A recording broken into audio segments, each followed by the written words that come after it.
News AP CM చంద్రబాబుపై మాజీ మంత్రి అమర్నాథ్ ఘాటు వ్యాఖ్యలు చేశారు. చంద్రబాబు సింగపూర్ వెళ్లి సాధించింది ఏమీ లేదు అంటూ మండిపడ్డారు.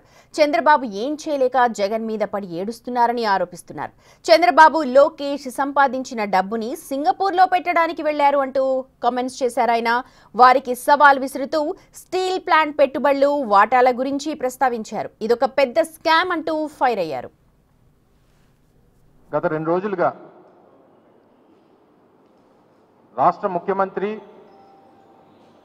ఈ రాష్ట్ర ముఖ్యమంత్రి గారి కొడుకు ఇద్దరు కూడా సింగపూర్ నుంచి వచ్చిన తర్వాత అక్కడ ఏమీ సాధించలేక ఎందుకు వెళ్ళారో ప్రజలకు చెప్పుకోలేక ఏం పెట్టుబడులు తీసుకొచ్చామో అన్నటువంటి సమాధానం చెప్పలేక గడిచినటువంటి 2 రోజులుగా జగన్మోహన్ రెడ్డి గారి మీద వైఎస్ఆర్ కాంగ్రెస్ పార్టీ ప్రభుత్వం మీద గడిచినటువంటి గత ప్రభుత్వం మీద పడి ఆడవడం అనేటువంటిది గత 2 రోజులుగా చూస్తూ ఉన్నాం.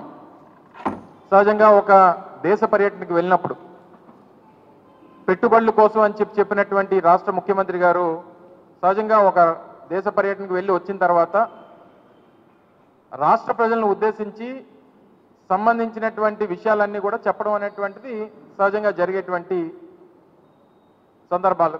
కానీ డిఫాక్టో సీఎంగా ఉన్నటువంటి కొడుకు వచ్చి విషయాలన్నీ కూడా చెప్తూ అక్కడ ఏం సాధించారో అన్నటువంటిది చెప్పుకోలేక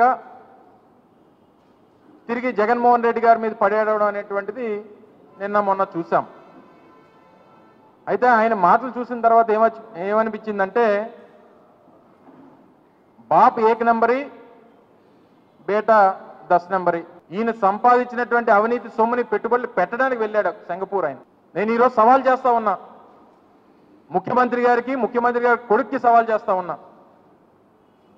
2014-19 మధ్యలో మీరు చేసుకున్నటువంటి సింగపూర్తో చేసుకున్నటువంటి కన్సార్టియం ఏదైతే ఉందో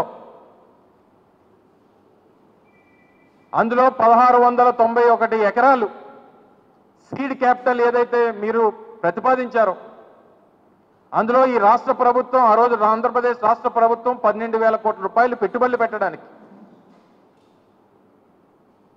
పెట్టుబడులు పెట్టేదేమో రాష్ట్ర ప్రభుత్వం, 58% వాటా ఏమో సింగపూర్కి సంబంధించినటువంటి సంస్థలకేమో 58% వాటా.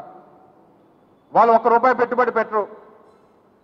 టర్నోవర్లో మాత్రం 91.5% ఆ సింగపూర్ వాళ్ళకి, 8.5% మాత్రమే రాష్ట్ర ప్రభుత్వానికి. ఎక్కడన్నా ఉందండి? ఇది పెద్ద స్కామ్ కాదా? గత 2 రోజులు